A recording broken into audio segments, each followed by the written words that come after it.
Hey all you heroes, hawks, heralds, crows, pirates, and wardens. Welcome to the Dragon Age Lorecast, where we unpack, discuss, and galaxy brain about all the lore behind the Dragon Age series. We are so excited to bring you this podcast. Every episode, we'll be talking about a different topic in the Dragon Age universe. From character deep dives to exalted marches and elven gods, we will cover it all. There will be spoilers. And always remember, swooping is bad.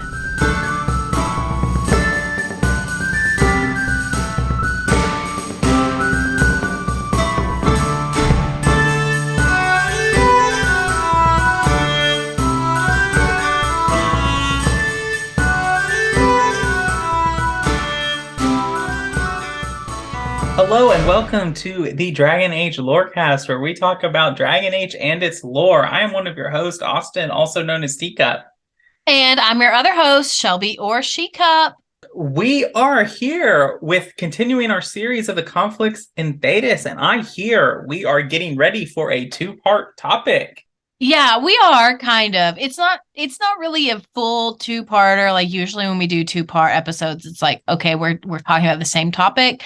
We are talking about Qunari conflicts in two parts, but first we're talking about their like reintroduction into Thedas and all of that. And then next time, actually not next week, we'll have a patron chat in between. But the week after that, we'll be talking about the Qunari Exalted Marches. So it's kind of split up, but it's not exactly the same topic. Right, that makes sense. So we are going to be spending a couple of weeks on the Qunari, which I'm excited about. We haven't really visited them since we did the episode on Vollen itself. Yeah, it's been a while. It has been a while. I'm pretty excited. We're going to be talking about Qunari, and then we'll obviously have a Qunari character deep dive coming up. So we're really going to be talking about Qunari for like the whole month of April. Woohoo! I have no idea who this Qunari deep dive could be. I mean, what Qunari would we do a deep dive on? I mean, it's so thing. It's that Cerebos from DA2 that we lead out of the. So, like, that's the deep dive, right? Well, there are a couple that it could be, to be actually fair. Okay, I guess that's true. I guess it could be Sten or Iron Bull. I'll let you decide who it will be first. I'll let the listeners make their guesses. Bet on it if you want. I don't care. I could know. I have the ability to find out and know, but I don't check that very often. I like to be surprised when I walk up like, oh, this is what we're talking about. Yeah, okay. I mean, I do the same thing with our Assassin's Creed podcast, so like I can't even criticize you at all. All right. So where are we starting today? Okay, so yes, for reals, we are starting with the Qunari introduction into Thedas. And you may know this already. It was really one of conquering and conquest. So understandably, the Qunari gained some enemies. And so because of that, all of it, that there's just a lot of content. We can't cover it in one episode. So this will be 2 episodes of this. So today we're going to basically cover all of the Qunari Wars up until the Exalted Marches, and then we'll stop, and then the next time we'll do all of the Qunari Exalted Marches. And so actually, to give you some background, these Exalted Marches against the Qunari are called the New Exalted Marches. And it's because there's a pretty big time break between the last Exalted March and the ones against the Qunari. And because I don't think there's been contemplated ones, but there hasn't been an official Exalted March since the ones against the Qunari. Yeah, and we can talk about like the Exalted Marches another time, like in like what is actually constitutes an Exalted March. Kind of like, like Vietnam and Korea weren't technically official wars declared by Congress in the United States, but like functionally they were, just like other things like that. Mm-hmm. But this is not an Exalted March episode, so let's get into these Qunari invasions, conquest, wars, whatever you want to call them. Yeah, I'm calling it the Qunari Wars. That's kind of what it's called too. That's kind of what it's called in the lore. But yeah, first let's get into the trivia. So this first fun fact I have is fascinating. And this is probably the best trivia fact I've found in the history of us doing this podcast. So according to the description of a bow that you can find in Inquisition, which is the bow of the Beresaad, Qunari don't really use bows. There aren't that many Qunari archers. They typically use spears and or cannons as ranged weapons, but there has been one famous Qunari archer in history. This archer fought in the new Exalted Marches. The residents of Thedas referred to her as the Hawk. Okay, now I want to play DAI with a Qunari archer, just to be like, I'm Tal and I'm an archer. Suck it. True, but also the nickname for her is very interesting, don't you think? It is. Especially if you have a Hawk in DA2 who is more friendly with the Arashok. Yes, very much so. So anyway, let's move on with some of our other trivia. And the next one is that during war, the Qunari don't really take prisoners of war. They also don't kill their prisoners, just assassinating or killing them. Instead, they forcibly convert them to the Qun and assimilate them into their societies, at least the ones who aren't resistant. The ones who are resistant, we don't really know if they get killed or just kind of obliterated their mind for sure, but there have been instances in the lore where the resistant ones are just straight out killed, and there have been instances in the lore where the ones who are resistant to the forcible conversion, they have basically their minds obliterated with something called Kamek, which is like a chemical thing. It's in some of the comics and Tevinter Knights, and so basically they become like tranquil. It sounds like with the chemical, they become worse than tranquil, almost like a true, like even more severe lobotomy than becoming tranquil. Yeah, and I think it's worse than becoming tranquil because the tranquil, like, at least are given a nice place to live and they get to stay in the circles and they have all their meals made for them, and like they just basically study and do minor labor and make runes and stuff. But for the Qunari, these people have to do like slave labor, like they're working all day. So that's way worse to me. Right. And then the last fun fact that I have is that when the Qunari first came to Thedas, they came as a conquering force, of course. The residents of Thedas referred to them as the Giants, which I find this fascinating because there are already giants in Thedas as a species. Right. It is interesting, but it's just like, I don't know, like maybe those Thedosians hadn't encountered actual giants, because no, I guess we see them across all of Thedas. Yeah. We don't really see them in Ferelden, but we do see them all over the Dales. We see them all over the Dales. We see them in the Western Approach. Right. Have we ever seen them? Well, no, we've seen them in the Storm Coast. Oh, yeah, you're right. So that is Ferelden. Yeah. So I don't know. Maybe we'll get more clarity on that in the next game. Probably not, but whatever. Yeah. So let's get into the lore. Those are my fun facts. The first Qunari War is the war between the Qunari and Thedas that predates the new Exalted Marches. So the new Exalted Marches are called by the Chantry in response to the Qunari invasion. So that's kind of the difference here. And there will be multiple wars with the Chantry, like, or with the Qunari. Like, it's not really just the first. And frankly, I think the naming of this is the first Qunari War is kind of misleading anyway, because it's much less of a war and more of just a straight bloodbath. And that's because, I mean, the people of Thedas are completely and utterly unprepared for the entrance of the Qunari. The Qunari face almost little to no resistance from the people of Thedas. And that's because they were taken by complete and utter surprise. And so the Qunari warriors arrived in Thedas. And this is a quote from the Codex Vollen, the occupied north. And so it says that the Qunari warriors arrived in Thedas with, quote, glittering steel armor that carved through armies with ease. Their cannons, the likes of which our ancestors had never seen, reduced city walls to rubble in a matter of seconds. I think it's really interesting kind of the role they're playing in this, because like a lot of times when we interact with the Qunari, maybe this is just a history thing, but they're kind of like established as like a subclass group. Like most of Thedas like look down on the Qunari and like talk to them in the same way they talk about dwarfs or elves, as like this other species from humans. But it's really interesting to me because the way that their arrival parallels with the Spanish conquistadors in the North America, Central American history.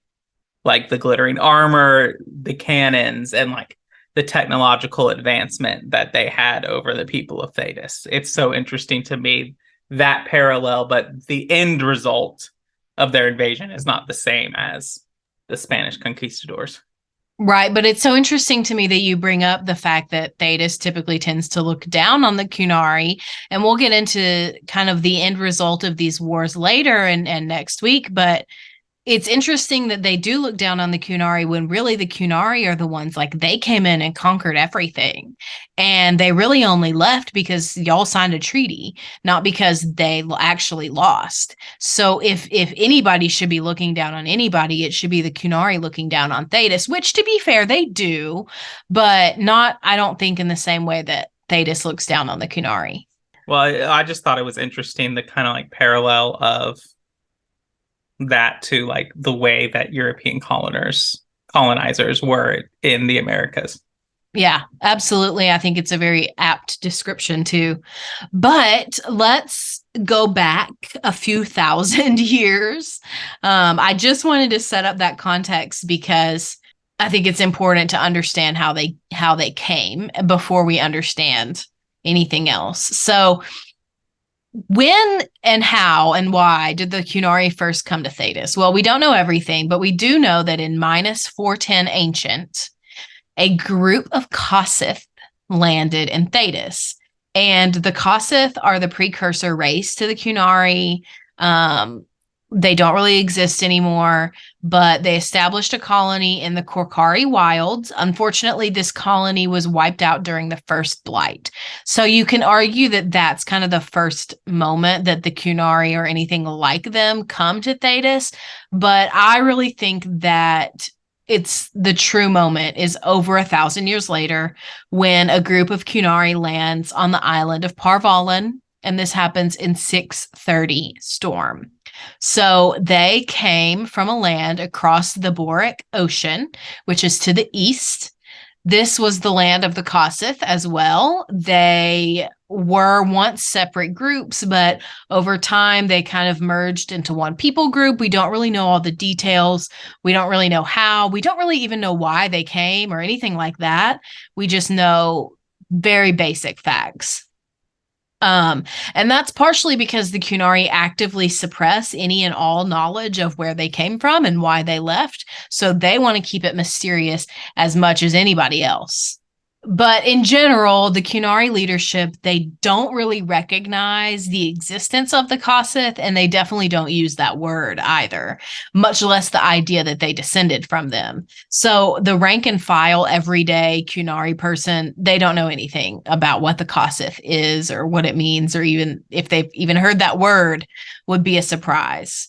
So all of that is kind of background information, but regardless, by 630 storm, which is just 300 years before the Dragon Age, the events of Dragon Age Origins, they have arrived in and conquered Vollen. And they've basically claimed it as their own by this time, too. So the news of their conquering of the island does not reach the mainland for a good amount of time. And specifically, news of this doesn't reach the mainland until they begin amassing a huge naval force and sailing closer to the mainland. It's very interesting that like the way the game set it up is like communication in Thedas is almost like not instantaneous, but pretty quick. Like we learn of things pretty quickly with the movements of like Loghain betrays all of the wardens at Ostagar, and by the time we get to Lothering, like the whole country knows that Kaelin died at Ostagar and the wardens failed there. Mm-hmm. But it's interesting to me like that this grand force could go to this island in the north, and neither Tevinter or any of the Free Marches know anything about it until years later. I agree with that. I just think that that's kind of the nature of how secluded Vollen is. And you have to remember, like, it's a jungle out there. So it's not like Tevinter wants to go to Vollen and, like, sacrifice healthy soldiers to just do a patrol of the jungle. Yeah, I guess that makes sense. I mean, we're not going to, like, send deep patrols into the Amazon to figure out what's going on in there. Before we get into kind of the main timeline of Qunari activities in Thedas, I think now would be a good time for a break. Yeah, that sounds great. Let's do it. Ah, Hawk stepped in the poopy. I love you. Want a sandwich? All this for me. And I didn't get Alexius anything. Send him a fruit basket. Everyone loves those. So, welcome to the middle of the show where we talk about all things about the podcast, but not about the lore of Dragon Age. And it's here where we thank our patrons. A thank you to our first patrons, Genesis and Lisa M. A special thank you to our patron, our Divine Tier patron, Kit. And a special thank you to the one and only Nug King, Lewis H. Thank you for your support. Thank you to all of our patrons who support our podcast, both great and small. And so, but if you cannot support us financially, we get that. We know that not everyone is able to do that. Another great way to support us is to leave us reviews on Apple or Spotify. If you leave us a worded review with 5 stars on Apple, we will read it out on a future episode of the show. You can also comment on individual episodes on Spotify. And so if you leave us some kind words there, we will also read them out on a future episode. And so I believe Shelby has brought a couple comments to read for us. Yes, I did. So the first one is from the Wesbotron, who says, great episode, guys. Keep up the good work. And the next one is from Kolka Shins, who says, amazing. 10 out of 10. No notes. Would recommend to everyone. Thank y'all so much for those awesome Spotify reviews and comments. Yeah. And so the last thing I want to tell you is to join the Discord. It's in the episode description. And before I stick my foot further in my mouth, we will go to the rest of the show. Thank you for the mid-break. Up there, giant icicle tits. Tittles. You're looking for titsicles. Oh, that's good. Yes, and it's a real nice night for an evening. You fear barbarians will swoop down upon you. Yes, swooping is bad. All right. So now that we're back from that, whatever that was, we can get back into it. So I made a mini timeline of Qunari activities in Thedas because this isn't everything, but this captures the majority of the things that are important to our topic today. So first and foremost, in 632 Steel, which if you remember is about 2 years after they've conquered Vollen, the Qunari sail to Saharan and northern Ravane. They land in huge numbers and they begin to conquer parts of Saharan and Ravane. So this is kind of retroactively post-dated as the official beginning of the Qunari Wars. They last for the rest of the Steel Age and most of the Storm Age. So these wars, including the new Exalted Marches, last for almost 200 years. And now it's not constant fighting. It's not constant, like all of the continent is engaged in constant war, but it is a pretty common, okay, we're going to start this up again. Okay, we're resting for a little bit. We're back. They're fighting again, kind of off and on situation. So in 635 Steel, which is another 3 years later, the Qunari conquer and claim the city of Antiva called Treviso. And then in 642 Steel, by this point, the Qunari have conquered a huge chunk of Thedas. They've conquered almost all of Tevinter, except for Minrathous. Minrathous is like the last Tevinter stronghold that has not fallen. They have claimed all of Ravane and Antiva, and they're moving into the Free Marches. So basically, they've conquered both the east and the western halves of Thedas, and of course on the northern side of it, but they're pushing into the Free Marches. Basically would give them leverage easily to get to any other point in Thedas and take it over really quickly. Yeah. I think it's really interesting here that like we've had 3 blights so far in this timeline, unless I'm missing. The Storm is after, or the Steel is after the Exalted Age. Yeah, the 4th blight happens in the Exalted Age, which is 5. We've had 4 blights, 3 of which have been utterly and completely devastating to Thedas in a lot of ways. The 3rd one is kind of like, oh, there was a blight. Kind of like the 5th blight.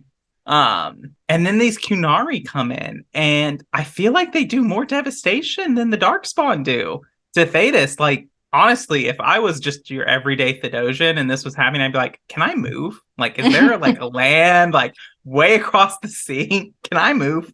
Yeah, no, that's totally fair, I think. I think the Qunari are absolutely just as persistent, if not more persistent, than the Darkspawn. And I think that's because they're obviously sentient, and Darkspawn aren't. I mean, they're sentient, but like, can they organize? Can they plan tactically? No, I would say not. But the Qunari are very intelligent, very masterful tacticians. And so that is always going to be a superior force than the Darkspawn. Right. And I think that we're kind of like we haven't mentioned this, but we've mentioned it a little bit. The fact that the Qunari have, I believe it's called Gatlock is the official term for it. It's basically gunpowder.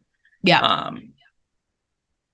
And the fact that they have that over all of Thedas, who is basically kind of still in a pre-firearm society, really gives them a huge competitive edge. Do you remember the show The Deadliest Warrior, where they would like mock up different like historical warriors against each other and see who would win?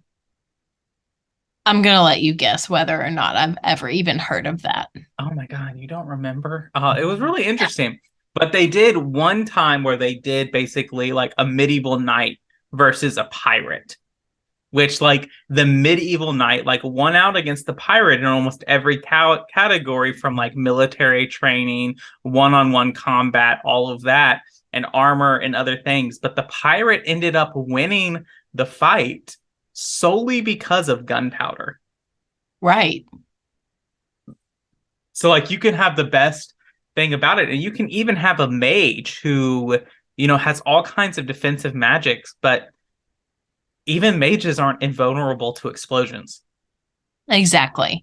Yeah. And that is part of the reason why it's so easy for them to conquer this much of Thedas. Like, we're talking about a third, if not getting closer to a half of Thedas that the Qunari have easily walked through. Like, they're not really hurting at this point.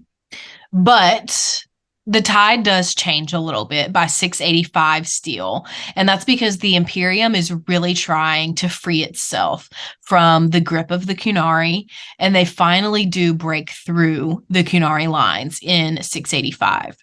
So that's kind of a turning point in the war. Tevinter is able to kind of give a pushback, which if there's any nation in Thedas that would be able to fight back against the Qunari, it's really only Tevinter that I would put a lot of faith in. But the wars continue. They don't stop. And they just keep going on for decades. And so it's not until 723 Storm, which is about 40 years after Tevinter breaks through those lines, that the Qunari end up being pushed out of most of the mainlands of Thedas. So their main territories now at this point are Saharan and Ravane, but they do have very, very strong defenses on these locations. So not only do they have very strong defenses on these two specific locations, they also have a very good defensive point on these two locations because they're both very well equipped navally. And so they can take their little fleet out and go cruising really easily to Antiva or to Tevinter or even to some of the other, like the Free Marches or Ferelden. Easily they can get there and can do some major damages on the coasts. It's just really interesting, and I'm like really curious about this, like kind of where we're going to end up with the Qunari, because they have a really strong foothold in this. We know that the Qunari are afraid of the Chantry, at least a little bit, by the Dragon Age, because they after the events in Kirkwall, they immediately basically like disown the current Arishok and are like, well, this was an isolated incident. We didn't establish this. Don't call an Exalted March, basically. Right. And I think that we'll kind of get into the answer of why on that, at least in the next episode. Yes, I would hope so. But like, I just think it's interesting to me that that's their mindset in the current timeline when they are such a superior military force when they first arrive here. Right. And so kind of to just jump in on that, they are superior at the beginning, but now we're getting into the 720s of the Storm Age. And they're not quite as superior as they were when they first came, right? They're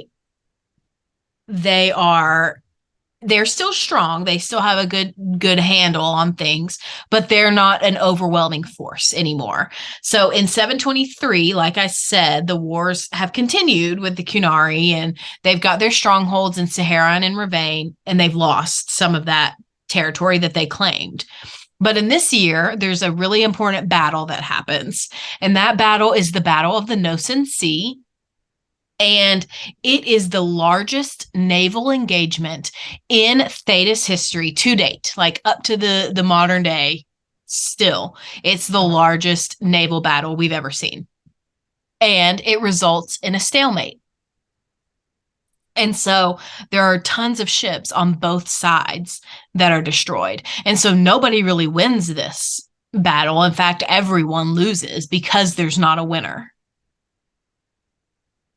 And so it's just 2 years after this battle that the new Exalted Marches are officially declared. And you'll never guess. I know this is going to be a major whiplash from last week's episode, but the new Exalted Marches are declared by both the Imperial Chantry and the Orlesian Chantry together.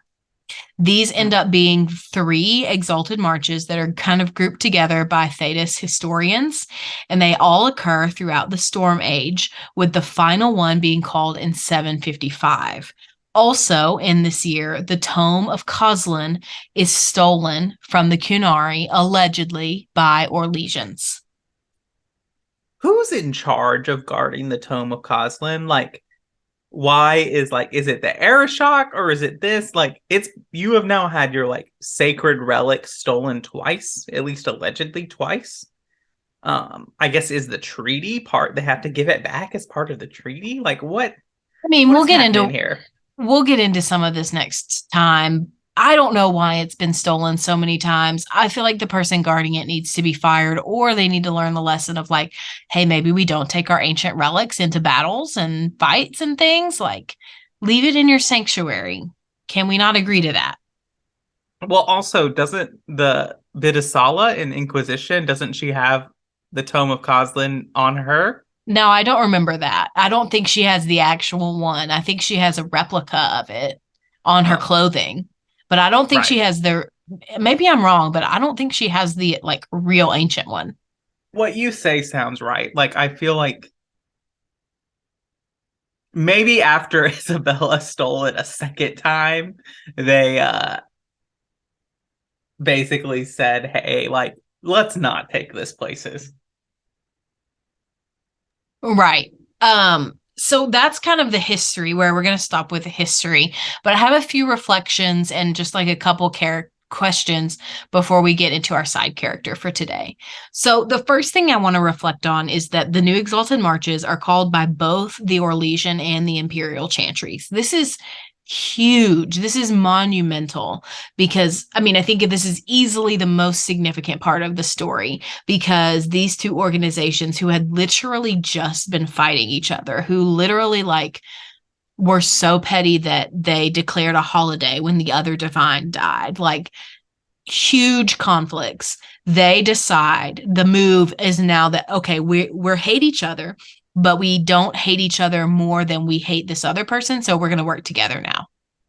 That's huge. I really want to know, and maybe we don't know this, I want to know who initiated first. Like, I like to think it was Tevinter because they're the ones who are taking the brunt of the hit the most. Like, Orlais and Ferelden are really, like, kind of, just because of geography, are not taking as much of an occupation just because they're such further south. But I want to know, like, did Orlais say, like, hey, they're starting to get in there. Like, do you want to help? Do you want to, like, do this together? Or was it Tevinter being like, hey, like, this is going to be a problem for all of us. Please come and help. Yeah, unfortunately, we don't know the answer to that, but you're right that it would be a problem for everyone because Ferelden, we often forget, has a whole coast on the sea. Actually, probably more than that. At least 2/3 of their country is on water because they have the whole northern part that's on the waking sea, and that goes into Orlais. And so it's like everyone's vulnerable. No one is safe in this situation, except maybe if you live in the Qunari wilds.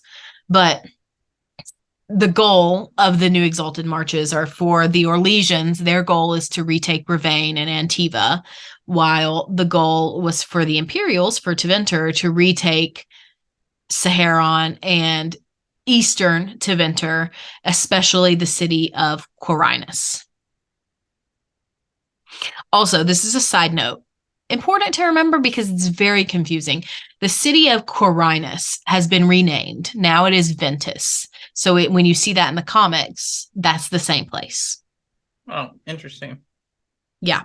So my last kind of thing, and I wrote my notes out, but I am curious, why do you think the Qunari are able to so completely dominate Thedas when they first arrive? I think one is like you cannot underestimate a technological advantage in this kind of situation. Like, that's always going to be what sets you off. I mean, in warfares in our own histories, we see that with the advancement of chemical warfare, of the machine guns. I mean, in World War I, there's talk of like over in Austria where they're sending in like cavalry against bomber planes, and like it's like you're not gonna win against that because the technology in warfare is so advanced. Like, we can't underlie that. That is 100% a big reason. But I also think that we can look in our own history, especially in World War II, when we look at the Pacific theater. Were we able to fight the Japanese army? Yes. But you have this point of people who are so dedicated to their cause that they would rather die. It's more honorable for them to die than to surrender. And that is a very difficult enemy to fight. And I think the Qunari here are a similar point of like conviction. The Qunari believe, or have been taught to believe, that the Qun is the right way to live, and it is their sacred duty to bring everyone to live that way. Mm-hmm. And that kind of conviction makes a very powerful foe. Yeah. I mean, I absolutely agree with that. And I think the technological advance is one of the things that I was also thinking about. I was just thinking about it a little bit differently because I was thinking about their navy and their ships. Like all of the Qunari dreadnoughts that we've seen so far in the games and in the comics, like they're always talked about as being better, faster, more equipped for fighting than any other ship in Thedas, and at least that we've seen so far. And almost every single country has a significant port or portion of their coasts that are on water. The one exception is Navarra. So that's literally every country in Thedas except for Navarra. And Orlais does have a smaller section on the Waking Sea, so they're less vulnerable, but they're still right south of Tevinter. So I think when we understand a huge, extremely strong navy coupled with multiple countries that are weak to water attacks, and you give them the element of surprise, I think it makes complete sense to me. Mm-hmm. Well, and we talked about this earlier. I think this is important to note that I think one of the reasons that the Qunari might kind of stop their advance a little bit and why things are getting difficult is their advantage has been on water, but the further south they push into Ferelden and the further south they push into Orlais, you're getting into unfamiliar territories, and you're starting to get into inhabitants like, I think the Qunari would actually have a lot of trouble with the Avar, because I think the Avar would pull similar tactics like the American colonies do on the British in the Revolutionary War, where basically the Avar are refusing to fight them in like a standard warfare and are using hit and run guerrilla tactics, basically. Mm-hmm. And the Avar are going to have, suddenly you don't have a technological advantage anymore because the Avar now have a environmental advantage. Right, but also at the same time, that's the advantage of having someone like Sten as the Arishok, who's seen Ferelden, who's seen Orzammar, who's seen all kinds of things. So you're right, but also at the same time, I think they still have some of those advantages even now. It'll be interesting how Inquisition kind of plays into this, because the element of surprise I don't think is going to come about, especially if Liliana is divine, because Liliana she has her faults and she has this, but she is a person who gathers information. She is going to know, whether it's official Chantry spies or her own spies, what's going on in Vollen and what the mood is. That's a really good point. But that's about all I have for the Qunari Wars for right now. We'll get more into it in the future. But if you don't have any other reflections or thoughts, we can get into our side character. Let's do it. Cool. So our side character for the day is a Qunari. They are a member of the Ben Hassareth. They are also an elf. And so you may have guessed we are discussing Gat, who is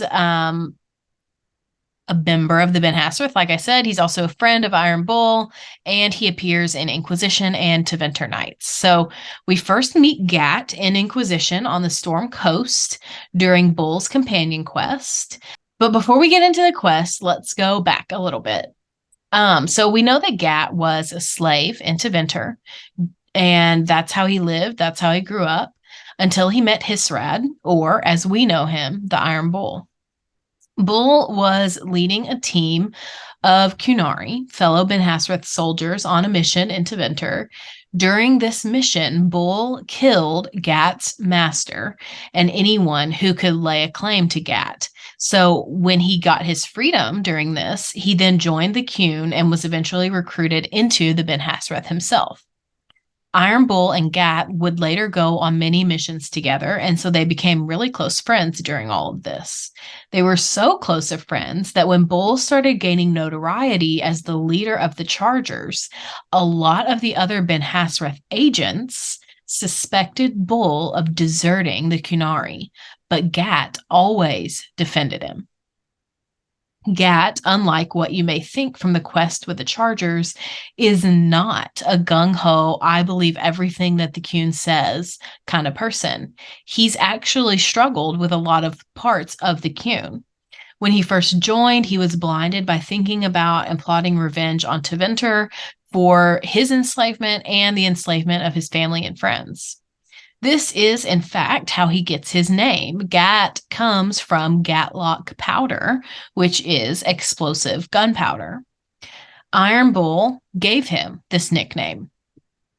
Now, in Dragon Age Inquisition, Gat is sent as a representative to help Iron Bull cover a Qunari dreadnought that is trying to eliminate some Venatori. The choice in this quest is whether to protect the Qunari ship or to protect the Chargers, who have come under more fighting than they thought. So you can either side with the Qunari or save the Chargers. Obviously, Gat wants you to support the Qunari. And if you do sacrifice the Qunari, Gat visits you and the Iron Bull in Skyhold to officially end the Ben Hassrath reports to end the alliance with the Inquisition. On the other hand, if you side with the Qunari, you do still get the reports, and Gat declares that you, the Inquisitor, are a Basileet On, which is the highest honor that a member or that a person who is not a member of the Qunari can get.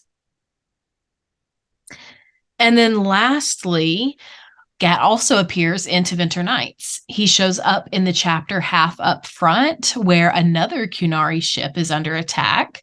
Two characters are set on neutralizing a trap that has been devised by agents of Fen Harel, and Gat runs into them and interrogates them for information, and then he puts them in contact with none other than Varric.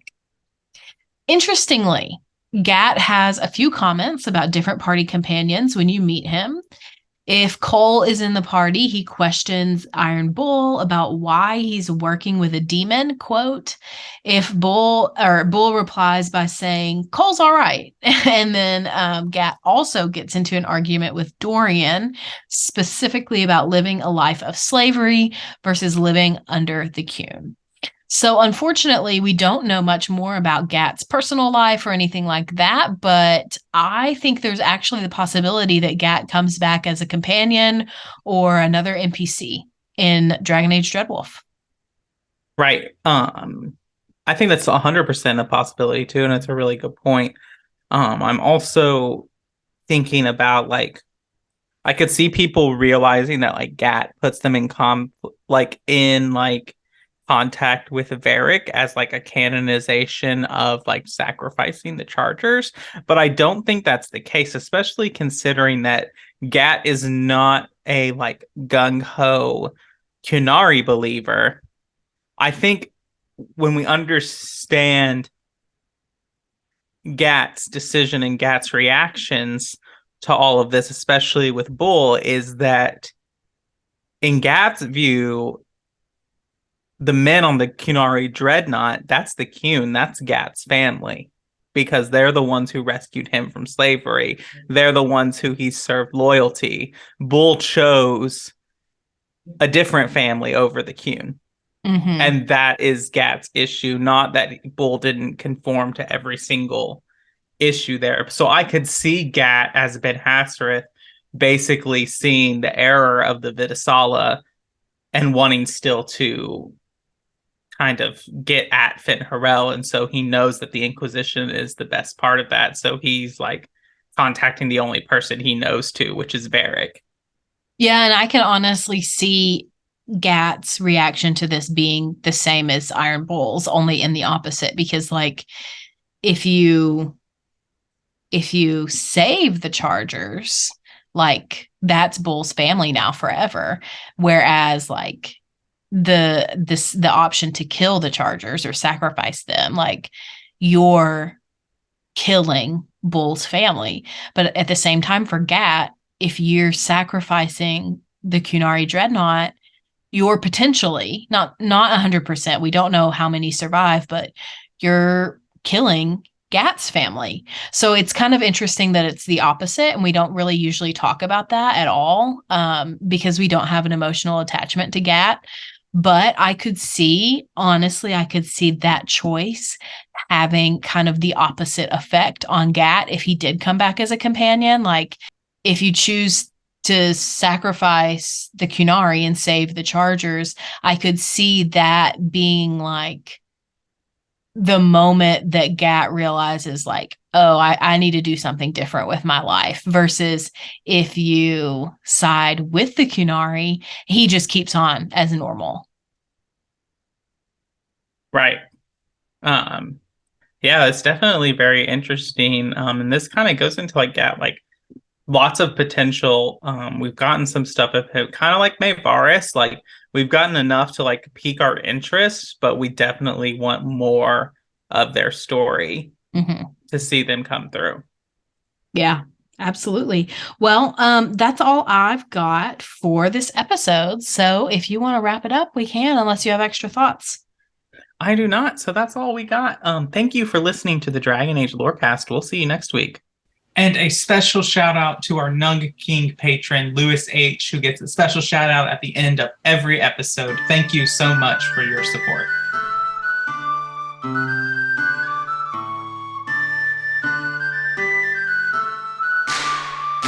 Thanks for listening to the Dragon Age Lorecast. You can find us on Twitter at DA Lorecast. If you have any lore questions, topics to unpack, or side character suggestions, join our Cups Podcasting and More Discord server. It's easily the best place on the internet. You can also support us financially through our Patreon. You can find us there on patreon.com/DragonAgeLorecast. The Dragon Age Lorecast is part of the Robots Radio Network. For more information about the Robots Radio Network, join the Discord server via the link in our episode description. If you enjoyed the show or learned something new today, please subscribe, leave us a review, and join the Patreon. And if you enjoyed our intro and outro music, give a big thank you to Pipeman Studios. Thank you, Pipeman. Thanks again for listening to the Dragon Age Lorecast. We'll see you next time.